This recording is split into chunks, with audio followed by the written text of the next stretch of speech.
நற்செய்தி வாசகம். மத்தேயு எழுதிய நற்செய்தி 8ஆம் அதிகாரம். ஆண்டவரின் உயிருள்ள வார்த்தைகள் 5-11 முடிய. இயேசு கப்பர்நாமுக்கு சென்றபோது நூற்றுவ தலைவர் ஒருவர் அவரிடம் உதவி வேண்டி வந்தார். ஐயா, என் பையன் முடக்குவாதத்தால் மிகுந்த வேதனையுடன் படுத்து கிடக்கிறான் என்றார். இயேசு அவரிடம், நான் வந்து அவனை குணமாக்குவேன் என்றார். நூற்றுவர் தலைவர் மறுமொழியாக, ஐயா, நீர் என் வீட்டிற்குள் அடியெடுத்து வைக்க நான் தகுதியற்றவன். ஆனால் ஒரு வார்த்தை மட்டும் சொல்லும், என் பையன் நலமடைவான். நான் அதிகாரத்துக்கு உட்பட்டவன். என் அதிகாரத்துக்கு உட்பட்ட படைவீரரும் உள்ளனர். நான் அவர்களுள் ஒருவரிடம் செல்க என்றால் அவர் செல்கிறார், வேறு ஒருவரிடம் வருக என்றால் அவர் வருகிறார். என் பணியாளரை பார்த்து இதை செய்க என்றால் அவர் செய்கிறார் என்றார். இதை கேட்டு இயேசு வியந்து தம்மை பின்தொடர்ந்து வந்தவர்களை நோக்கி, உறுதியாக உங்களுக்கு சொல்லுகிறேன், இஸ்ரேலில் யாரிடமும் இத்தகைய நம்பிக்கையை நான் கண்டதில்லை. கிழக்கிலும் மேற்கிலும் இருந்து பலர் வந்து ஆபிரகாம், ஈசாக்கு, யாக்கோபு ஆகியோருடன் விண்ணரசின் பந்தியில் அமர்வர். இது வாழ்வு தரும் கிறிஸ்துவின் நற்செய்தி. கிறிஸ்துவே உமக்கு புகழ். ಮತ್ತಾಯ ಅಧ್ಯಾಯ 8 ವಚನ 5-11.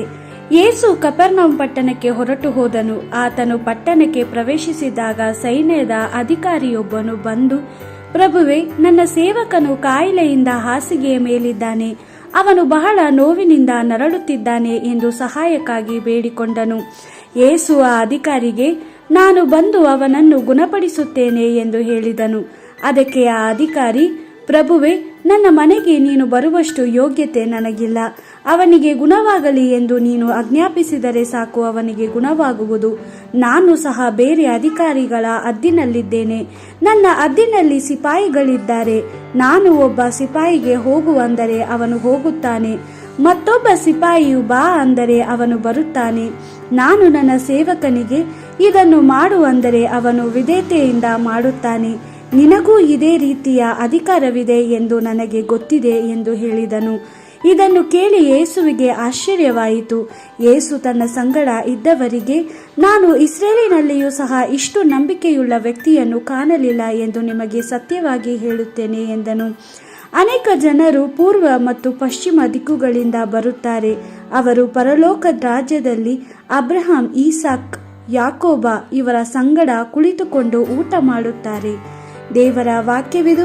ದೇವರಿಗೆ ಕೃತಜ್ಞತೆ ಸಲ್ಲಲಿ. Gospel according to Matthew chapter 8 verse 5-11. When Jesus entered Capernaum, an army officer approached him to ask his help. Lord, my servant lies sick at home. He is paralyzed and suffers terribly. Jesus said to him, I will come and heal him. The officer answered, I am not worthy to have you under my roof. Just say the word and my servant will be healed. For I am a man under orders myself, and I have soldiers under me. And if I say to one, go, he goes. And if I say to another, come, he comes. And if I tell my servant, do this, he does it.